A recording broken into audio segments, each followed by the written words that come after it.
आत्मकल्याण के इच्छुक सभी उपस्थित धर्म प्रेमी पुण्यात्मा एवं महानुभाव, धर्मात्मा के जीवन में व्रतों का भी अलग अलग महत्व होता है। जैसे सत्यानुव्रत, आचार्यानुव्रत, अहिंसानुव्रत, ब्रह्मचार्यानुव्रत, परिग्रह, संसरानुव्रत, या इसके साथ साथ रात्रि का अन्न का व्रत कि हम रात्रि में अब भोजन का त्याग करते हैं, या इसके साथ साथ अणुव्रत, दिग्व्रत, देशव्रत, महाव्रत, शिक्षा व्रत, अलग अलग व्रतों का अलग अलग महत्व है। जब श्रावक इन व्रतों को धारण करता है तो उसके मन में आता है कि मैं और क्या करूं। उससे ऊपर भी कोई चीज़ है, वो है प्रतिमाओं का धारण करना। श्रावक के जीवन में इन सब चीज़ों की महत्व है, चाहे वो व्रत समय समय पर कुछ भी आए। व्रतों में व्रत तो दिए, अणुव्रत हैं, दिव्यव्रत हैं, शिक्षा व्रत हैं, महाव्रत हैं, लेकिन महाव्रत तो महा है, इसलिए उन महाव्रतों का महत्व बड़ा है। उनसे छोटे शिक्षा व्रत हैं, देश व्रत हैं, और उनके बराबर प्रतिमाएं हैं। श्रावक जब इन व्रतों को धारण करता है तो वो आनंदित होता है, और उसके मन में बहुत सारे सवाल भी खड़े रहते हैं कि हम अपने जीवन में व्रतों को धारण कैसे करें, प्रतिमाओं का क्या महत्व है, प्रतिमा लेने के बाद हमें क्या करना चाहिए, प्रतिमा के व्रत हम ले तो रहे हैं लेकिन इनको लेने के बाद हमें करना क्या है, ये हम नहीं जान पाते। महानुभाव, श्रावक के जीवन में व्रत क्यों लिए जाते हैं? क्योंकि संसार में प्रत्येक कदम पर, प्रत्येक क्षण में पाप की क्रियाओं का बंध होता है। क्रियाएं जैसी हम करेंगे, जैसी ही आपने कदम बढ़ाया, कर्म तो बंधेगा। उन कर्मों को काटने के लिए हम छोटे छोटे बड़े बड़े जैसी हमारी सामर्थ्य है उन सामर्थ्य के अनुसार व्रतों को धारण करते हैं। ऐसे ही हमारे जीवन में आत्मा के जैसे परिणाम होते हैं वैसे गुण स्थान बनते हैं। जैसे जैसे श्रावक के जीवन में विशुद्धि बढ़ती है वैसे वैसे वो व्रत बढ़ाता रहता है, और जब व्रतों की चरम सीमा पे पहुंच जाता है तब वो प्रतिमाओं को अंगीकार कर लेता है। अब प्रतिमा तो ले ली है, लेकिन प्रतिमा लेने के बाद करना क्या चाहिए? क्योंकि प्रतिमाधारी एक सम्माननीय व्यक्ति बन गया है। जैसे जैसे हम अपने जीवन में प्रतिमा का या फिर व्रतों को धारण कर रहे हैं तो व्रत धारण करते के साथ ही हमारा सम्मान बढ़ गया है। जितने जितने व्रत हम ऊपर उठाते जाते हैं, जितने बड़े बड़े व्रतों को अंगीकार कर रहे हैं, वैसे ही हमारा सम्मान भी बढ़ता जा रहा है। रात्रि भोजन का त्याग है, या किसी व्यक्ति का सप्तव्यसन का त्याग है। पहले किसी छोटे से बच्चे ने 8 साल की उम्र में सप्तव्यसनों का त्याग किया तो लोग कहते हैं देखो कितना अच्छा बच्चा है, इसने छोटी सी उम्र में सप्तव्यसन त्याग कर दी थी। अगर कोई 8 मूल गुणों का पालन करता है या उनका त्याग कर देता है तो लोग कहते हैं देखो इसने तो 8 मूल गुण धारण कर रखे हैं। या फिर कोई रात्रि भोजन नहीं करता है, कोई लड़की है जिसने रात्रि भोजन का त्याग कर दिया है तो लोग कहते हैं भैया लड़की बहुत अच्छी है, रात में पानी भी नहीं पीती, भोजन का भी त्याग है। उसकी तारीफ होती है, प्रशंसा होती है। या फिर कोई व्यक्ति जमीकंद का त्याग कर दे, देखो इनको तो जमीकंद का त्याग है, और कोई बाजार का त्याग कर दे तो इसका तो बाजार का भी त्याग है, शुद्ध भोजन करता है, घर का ही खाता है ये व्यक्ति। और वो अणुव्रत धारण कर ले तो मुनि महाराज भी आते हैं तो कहते हैं महाराज जी कोई त्याग मत कराओ, ये तो अणुव्रत ही है, क्या त्याग कराओगे है। और प्रतिमा ले ले तो फिर तो मुनि महाराज का मंच बना है तो मंच पे भी उसे सम्मान से बुलाते हैं कि हमारी समाज की प्रतिष्ठा है, ये सम्माननीय है, माननीय है। इसलिए जैसे जैसे हम व्रत बढ़ाते रहते हैं वैसे वैसे व्यक्ति सम्मान्य बन जाता है। लेकिन प्रतिमाधारी श्रावक के मन में एक जिज्ञासा रहती है, वो ये जिज्ञासा रहती है कि प्रतिमा के व्रत धारण करने के बाद हमें करना क्या है? अब क्या वही जीवन जीते रहें, वही चक्री घूमती रहेगी क्या? क्योंकि प्रतिमा लेने के बाद व्यक्ति सम्माननीय आपके बीच में ही नहीं बनता, प्रतिमाधारी व्यक्ति देवों का भी सम्माननीय होता है, क्योंकि देवों का चौथा गुण स्थान होता है और प्रतिमाधारी का 5वां गुण स्थान होता है, जिसको व्रती की है। अविरत सम्यक दृष्टि और व्रत सम्यक दृष्टि, 5वां और चौथा गुण स्थान में इतना ही अंतर है। एक में व्रत नहीं है, एक में व्रत है, वृत्ति है। देवों का चौथा गुण स्थान है, वहाँ व्रत धारण नहीं कर सकते, इसलिए सोधर्म इंद्र भी प्रतिमाधारी का सम्मान करता है। चक्रवर्ती ने भी प्रतिमाधारियों का सम्मान किया। साधुओं का जो लघु नंदन है वो है प्रतिमाधारी। इसलिए प्रतिमाधारी जब सम्माननीय हो गया है तो प्रतिमा धारण करने वाला व्यक्ति जब सोचता है कि मुझे सम्मान मिल रहा है, इतना सब कुछ मेरे साथ हो रहा है, इतना बड़ा मुझे आसन मिल गया कि साधु का लघुनंदन बन गया हूँ, तो मुझे करना क्या चाहिए? प्रतिमा लेने के बाद मेरा क्या कार्य है, मुझे क्या क्या करना चाहिए, वो नहीं जानता। महानुभाव, प्रतिमाधारी के भी कुछ नियम हैं। वो क्या हैं? 4 नियम ऐसे हैं जो उसे पालन करने चाहिए। प्रतिमा का पालन करने वाले व्यक्ति को निष्ठा के साथ प्रतिमा के व्रतों का पालन भी करना है। अगर आपने पहली प्रतिमा ले ली है तो आपकी 6 आवश्यक क्रियाएं जो हैं, देव पूजा, गुरु की सेवा, स्वाध्याय, संयम, तप, त्याग, ये सब चीज़ें आपको करनी है। निष्ठा के साथ, बेईमानी ना हो, ईमानदारी के साथ आपको करनी है। प्रतिदिन अभिषेक करना है, पूजा करनी है। उसके साथ साथ साधु आए हैं तो उनकी सेवा करनी है, नहीं आए तब भी सेवा की भावनाएं और सेवा की क्रियाएं आपकी तैयार रहनी चाहिए। दिन प्रतिदिन उसका स्वाध्याय होना चाहिए। स्वाध्याय करने के बाद उसमें अहंकार ना हो। क्यों? क्योंकि प्रतिमाधारी है, वो साधु का लघुनंदन है, उसमें समता का अभ्यास भी होना जरूरी है। उसके साथ साथ संयम को भी धारण करे। 5 इंद्रिय, 5 स्थावर, 1 मन, 1 तरस, ऐसे करके 12 प्रकार का संयम होता है। अपने जीवन में संयमित जीवन भी वो जिए। देख कर चले, देख कर बोले, सोच समझ कर के बोले, देख कर के बैठे, देख कर के चीज़ों का रखना, और उसके साथ साथ परिचयों को सहन करना। परिचय तो मुनि महाराज के होते हैं भैया। मुनि महाराज का तो नियम है परिचय सहन करने का, प्रतिमाधारी का अभ्यास है। क्यों? क्योंकि उसको आने वाले समय में मुनि महाराज के ही मार्ग पर चलना है, इसलिए उसे अभ्यास के रूप में परिचयों का भी सहन करना है। हाय गर्मी, हाय गर्मी, जल्दी से एसी चला दो, कूलर चलाओ भैया, बैठा नहीं जाता। हमारा तो मंदिर में बैठना ही बड़ा मुश्किल है, क्या करें, एसी ही नहीं है। तो भैया तुम धर्मात्मा क्यों बने? ये तो भोगी विलासी के शब्द हैं। धर्मात्मा के शब्द तो जो है सो है, ये शब्द धर्मात्मा के हैं।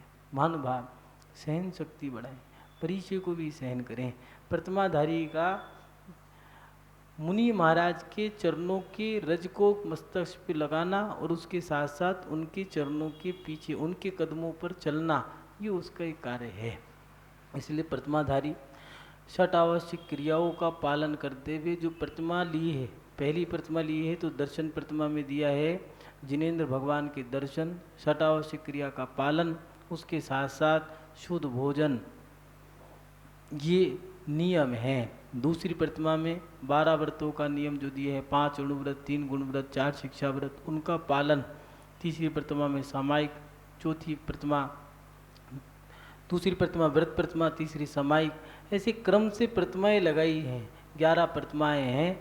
जितनी तुम्हारी सामर्थ्य हो उतना ही धारण करें, होड़ में मत करो। किसी ने 5 ले ली है और तुम्हारी 2 हैं तो मुझे भी 5 ले ली है, कि मुझे 7 लेनी है, मुझे उससे आगे बढ़ के दिखाना है। ये प्रतिमाएं आगे बढ़ के दिखाने के लिए नहीं है। धर्म दिखावे में नहीं होता, धर्म स्वयं को देख देख के होता है। जो स्वयं को देख देख के किया जाता है वो धर्म, जो दूसरे को दिखा दिखा के किया जाता है उसका नाम है दिखावा। इसलिए दिखावा मत करो, धर्म करो। प्रतिमाधारी के जीवन में प्रतिमा लेने के बाद हमें क्या क्या करना चाहिए? तो पहला कार्य है निष्ठा के साथ प्रतिमा का पालन करें। दूसरी बात, साधुओं की सेवा करना। प्रतिमाधारी का एक नियम है, अतिथि समविभाग व्रत है उसका, इसलिए उसको साधुओं की सेवा करना है।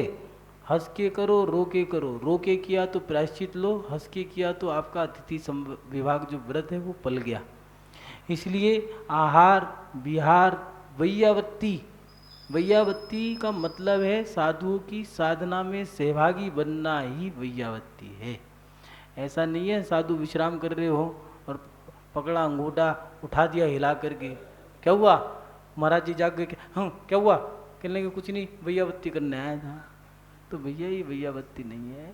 अगर साधु विश्राम कर रहे हैं उस समय आपकी वैयावत्ती है, उस समय में किसी प्रकार का शोर ना हो, यही आपकी वैयावत्ती है। अगर साधु पढ़ रहे हैं आप शोर शराबा करें, आप मीटिंग में ही रखें, तो भैया साधु का अध्ययन में विघ्न डलता है, ये आपकी वैयावत्ती है। इसलिए साधुओं की सेवा करना ये प्रतिमाधारी त्यागी वृत्तियों का एक दायित्व बन जाता है। तीसरी बात, धर्म की रक्षा करना। जैसे धर्म की रक्षा कैसे करें, मुनि महाराज की तरह प्रवचन देने लग जाएं? नहीं, प्रवचन देने का अधिकार तो गणधर परमेष्टि को है मात्र। आज पंचम काल में वो नहीं है, उनकी अब्सेंस में आचार्य परमेष्टि को अधिकार है और उनके बाद किसी को अधिकार नहीं है। अगर वो आज्ञा देते हैं तो उपाध्याय और साधु परमेष्टि प्रवचन दे सकते हैं, लेकिन उनके नीचे वालों को प्रवचन देने का अधिकार नहीं है। क्यों? क्योंकि जो अनुभव दिगंबर साधु के पास है वो वस्त्रधारी के पास नहीं हो सकता, इसलिए किसी भी वस्त्रधारी को प्रवचन देने की आज्ञा नहीं है। प्रतिमाधारी रक्षा कैसे करें, तो धर्म की प्रभावना या धर्म की रक्षा कैसे करनी है, शिविर लगा करके बच्चों में धर्म के संस्कार डालो। शिविर लगाना, समाजों को सही दिशा दिखाना, ये प्रतिमाधारियों का काम है। कैसे चौका लगाना है, कैसे अभिषेक करना है, पूजा करनी है कैसे करनी है, विधान कैसे करना है। अभिषेक के साथ साथ ये मंदिर की क्रिया है, साधु की चौकी की क्रिया क्या है, ये शिविर लगाना। आज के समय में कभी कभार दुख होता है, जो देखो वो शिविर लगा लेता है। अरे भैया, शिविर लगाने का अधिकार तो मात्र आचार्यों को है। जो गुरुकुल चलाते हैं वो होते हैं आचार्य।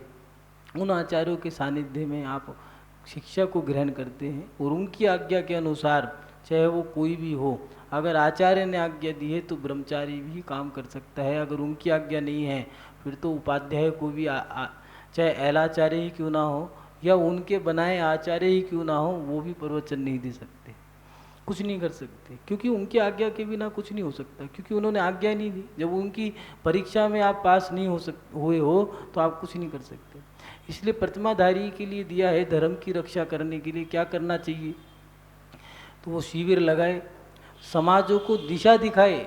अगर मंदिर में चंदा इकट्ठा हो गया है तो ऐसा नहीं है कि समाज मंदिर को नीचे दोबारा उतार के फिर चढ़ा दे, उसका दुरुपयोग हो जाएगा, लोगों की आस्थाओं को ठेस पहुंचेगी। प्रतिमाधारी उसको बताए कि समाज में प्याऊ की आवश्यकता है, प्याऊ लगाओ, जानवरों के लिए बावड़ी हैं, गरीबों के लिए कुएं हैं, स्कूल हैं, औषधालय हैं, या फिर गरीब बच्चियां या बच्चे हैं उनका लालन पालन करना, पढ़ाना लिखाना, शादी विवाह, ये सब कार्य धार्मिक संस्थाएं किया करती हैं। उनको समाजों को दिशा दिखाने का काम, साधु हर जगह नहीं जा सकते, प्रतिमाधारी बहुत कुछ कर सकता है।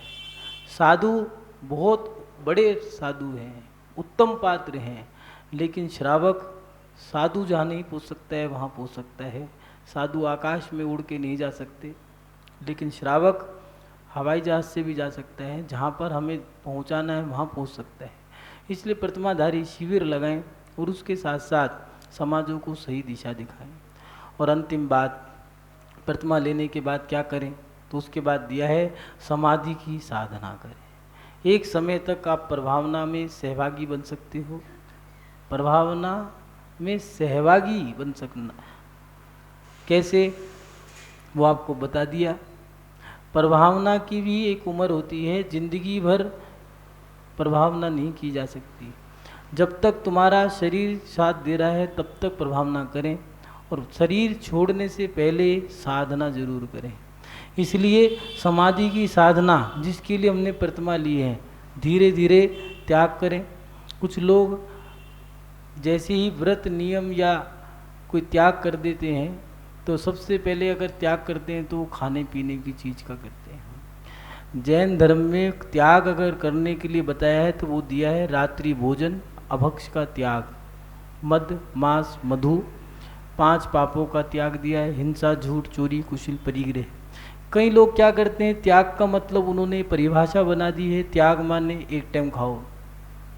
त्याग का मतलब भोजन पे, सीधा भोजन पे अटैक कर दो। एक महिला ने त्याग कर दिया अन्न का त्याग। अब पहले 50 रुपये का खर्चा आता था, अब 250 रुपये की थाली बनती है। किसी ने घी का त्याग कर दिया या तेल का त्याग कर दिया। अब घी का त्याग कर दिया तो तेल का बनाए, तेल में स्वाद नहीं आता। और तेल घी का त्याग कर दिया है और तेल का त्याग कर दिया तो अब घी कहाँ से लाए नया। बड़ी समस्या है। अब घर में 2 प्रतिमाधारी हैं तो एक का घी का त्याग है, एक का तेल का त्याग है। अब बहू कहे क्या बनाऊँ मैं, अब एक खाना अलग बनाओ, दूसरे का खाना अलग बनाओ। वो बनाते बनाते वो बेचारी, फिर क्या होता है, बहू और बेटों में तनाव हो जाता है, प्रतिमाधारी के साथ लड़ाई होनी शुरू हो जाती है। कई प्रतिमाधारियों में सिस्टम ये है कि वो चाहते हैं कि मैंने प्रतिमा धारण कर लिया है, मैंने प्रतिमा ले ली है तो तुम भी प्रतिमा लो। क्यों भैया, तुमने 65 साल की में ली, उसकी उम्र 25 की है, क्यों उस पर अटैक कर दो। अपना धर्म करो, ज़बरदस्ती थोड़ी ना है। पूज्य आचार्य श्री विद्यानंद जी कहा करते थे, जैन धर्म जबरदस्त है, जबरदस्ती का नहीं है। धर्म को सरलता से जियो, सरलता से करो। आप बनावट का, दिखावे का धर्म मत करो। दिखावे के धर्म के कारण समाजों में तनाव है, आपस में लड़ाई झगड़ा है। क्यों? क्योंकि हम दिखावे में जी रहे हैं। जितनी उम्र हमें मंदिर जाते जाते हो गई है, विचार करना, जितनी उम्र हमारी है 55 साल की या 60 साल की, उतनी बार किसी बूढ़ी महिला का हाथ पकड़ के मंदिर में दर्शन भी कराए हैं। कह तो रहे हम बड़े अपने आप को धर्मात्मा फलाना ढिमका, लेकिन उतनी सरलता धर्मपना हमारे अंदर आया।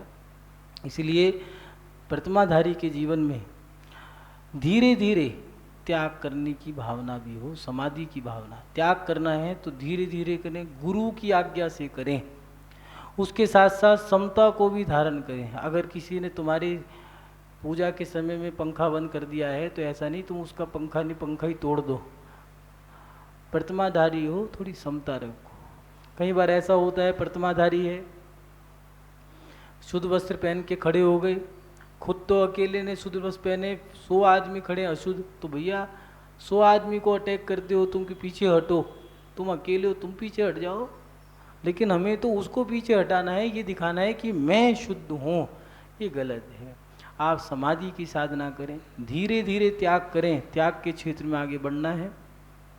आचार्य समन्वत स्वामी जी ने लिखा है कि त्याग भी करना है तो पहले साधो, अपने आप को साधो, अभ्यास करो। अभ्यास करने के बाद फिर धीरे धीरे त्याग करना है। जैसे अन्न है, 10 अन्न है, 15 अन्न है, तो पहले 14, 13, 12, 11, 10, 5, 4, 3, 2, 1 अन्न।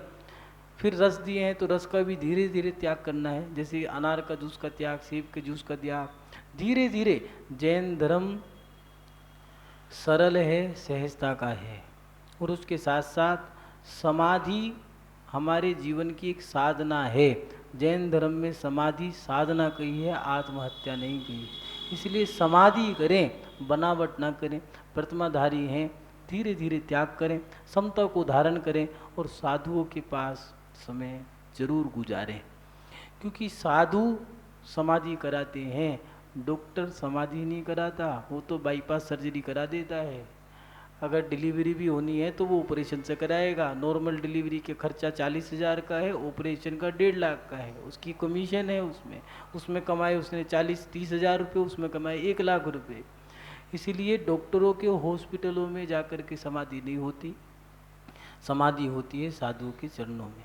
महानुभाव, प्रतिमाधारी अगर कोई व्यक्ति बनता है तो आचार्य भगवान ने दिया है, अगर प्रतिमाधारी बन के कोई समाधि करता है तो 8 भव में नियम से वो मोक्ष चला जाएगा। और अगर सम्यक दर्शन के साथ मरण करता है तो 2 आचार्यों की बातें हैं। एक आचार्य ने 32 भव दिए हैं और एक आचार्य ने 40 भव दिए हैं, इतने में मोक्ष चला ही जाएगा, कोई माई का लाल नहीं है उसे रोक ले। लेकिन प्रतिमाधारी भी प्रतिमाधारी हो, मात्र सफ़ेद वस्त्र पहनने से प्रतिमाधारी नहीं बनते। महानुभाव, आप सभी अपने जीवन में प्रतिमाओं को अंगीकार जरूर करें। प्रतिमाधारी के लिए कुछ विशेष बातें भी हैं। पहली बात, साधुओं में भेदभाव ना करें। आज के समय में जो परपाठी नई नई परपाठियाँ लोग चला रहे हैं कि मेरा साधु आएगा, मेरे को उन्होंने दीक्षा दी है, मेरे को उन्होंने संस्कार दिए हैं, उन्होंने मुझे प्रतिमा दी है तो मैं उन्हीं का ही चौका लगाऊंगा, ऐसा आगम में कोई उल्लेख नहीं है। अगर किसी साधु ने आपको व्रत दे दिए हैं, अगर आपने उनसे व्रत ले लिए तो आप प्रतिमाधारी बन चुके हो। लेकिन ठीक है, आपने उनसे व्रत ले लिए हैं, लेकिन ये नहीं है कि अब आप उन्हीं के हो गए हो। वहाँ पर थोड़ा ध्यान रखें। ये कुरीतियाँ चल जाएंगी तो धीरे धीरे मिथ्यात्व बढ़ता चला जाएगा। जैन धर्म में नमो लोए सभ्य साहुनम दिया है। अगर कोई व्यक्ति साधु को ही मानेगा तो फिर नमोकार मंत्र के 5वें पद का लोप हो जाएगा। उसमें दिया है सभी साधुओं को नमस्कार हो।